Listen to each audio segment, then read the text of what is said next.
Welcome to my channel, Healthcare 24. Subscribe my channel, hit the bell icon, and like the video.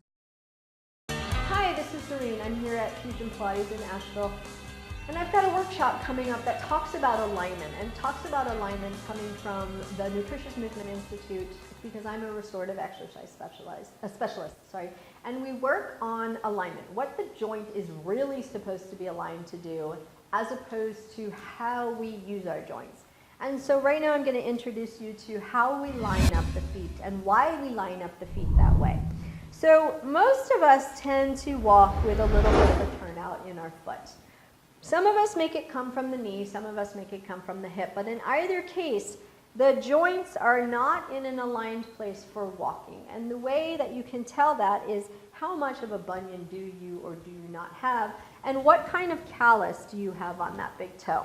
Because if you're looking at my feet and they're slightly turned out, even just that much is a turnout, or even if I lined up the medial edges of my feet, the rest of the foot is still externally rotated.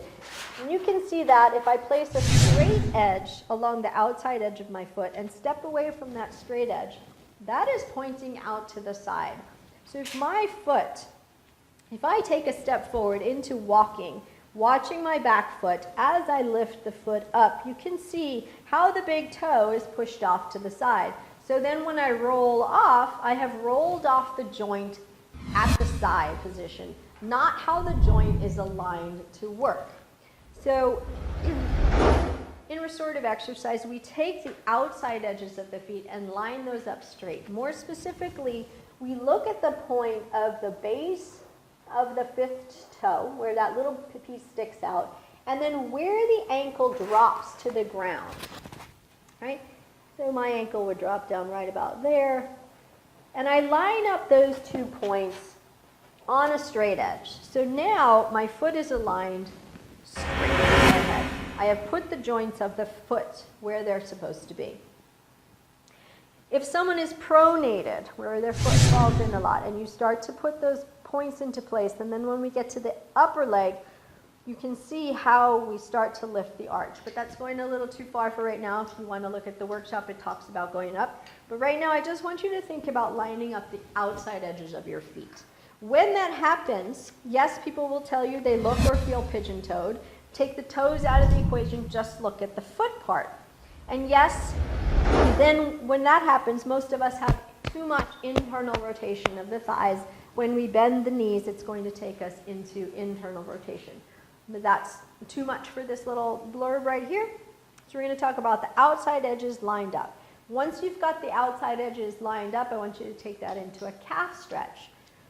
So outside edge lined up, top of foot on a half dome, a towel or another prop, back of heel on the ground.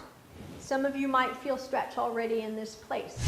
If you don't, take your opposite foot and step forward, still thinking about keeping the outside edges lined up. Step forward to wherever you feel stretch happen in the gastroc and the soleus, down in the lower leg. And then try and relax the thighs, right? Try not to be too grippy in the thighs, try not to be grippy in the shoulders. Let your buttocks relax. Just hang out here, and you should be feeling stretch happening in the back of the lower leg. Calf stretch with the feet in proper alignment starts to talk about how much movement we have or don't have when we walk. Because if I don't have the ability to keep my heel on the ground when I step forward, in this case I took my foot and brought the front foot up into dorsiflexion, but if I take the foot and bring the lower leg forward, that's the same kind of action. We need to be able to have dorsiflexion more than just at 90 degrees, right? So I need to be able to step forward, and that'll take us into hip extension, but right now just focusing on the foot. Need the foot to be able to dorsiflex so I can keep my foot on the ground as long as possible, so my step is long. If I don't have that ability, every time I step, I'm falling forward instead of stepping forward. And obviously, if I'm falling, the impact up the chain is a lot more brutal than it is if I step forward. So So step one, when we start to think about alignment, we're going to line up the points of the foot, base or the head of the fifth metatarsal, along with where the ankle bone drops. If you've got someone who pronates a lot, the ankle bone will drop into the foot. That's fine to start. Just think of lining up those points. And in the next little blurb, I will give you how to rotate the thighs so that the knees don't kiss. Thanks for watching.